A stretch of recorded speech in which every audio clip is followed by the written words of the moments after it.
ఎస్ఆర్‌సీపీకి సంబంధించినటువంటి ఒక నాయకుడి ఇంటిని కూల్చేశారు అన్నటువంటి అంశం ఇప్పుడు సంచలనం సృష్టిస్తోంది. ఎటువంటి రాజకీయ కక్షలు లేని బద్వేల్ నియోజకవర్గంలో టీడీపీ నాయకులు కక్షల కార్పణ్యాలకు ఆజ్యం పోశారు. కక్ష సాధింపు చర్యలో భాగంగా వైఎస్ఆర్‌సీపీ నేత ఇంటిని కూటమి ప్రభుత్వం టార్గెట్‌గా చేసి అక్రమంగా కూల్చేసింది. బద్వేలు కడప ప్రధాన రహదారిపై బైనపల్లిలో సర్వే నెంబర్ 27A-Bలో గ్రామ కంఠం భూమిలోని 0.8 సెంట్ల స్థలంలో గ్రామానికి చెందిన నాగిరెడ్డి శ్రీకాంత్ రెడ్డి తాతల కాలం నుంచి నివాసం ఉంటున్నారు. శ్రీకాంత్ ఆ స్థలంలో 10 ఏళ్ల క్రితం నూతనంగా ఇంటిని నిర్మించుకున్నారు. వాళ్ళ ఇంటిని ఉత్తరాన గతంలో టీడీపీ హయాంలో సిమెంట్ రోడ్డు వేశారు. ఇంటి నిర్మాణాన్ని పరిశీలించి ఇంటి పన్ను, విద్యుత్ లైన్, తాగునీరు తదితర సౌకర్యాలను ప్రభుత్వ అధికారులు సమకూర్చారు.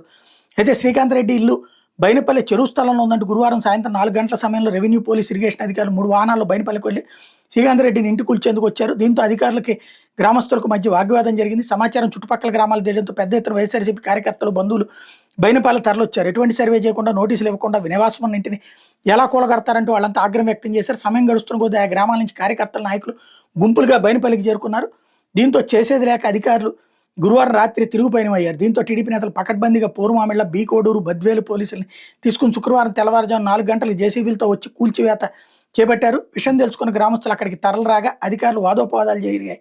ఇరిగేషన్ డీ తమ పనికి అడ్డొస్తే కఠిన చర్యలు తీసుకుంటామని పోలీసుల ద్వారా బెదిరించారు. ఆ తర్వాత అరగంటలోనే ఇంటిని కూల్చేసి వెళ్ళిపోయారు.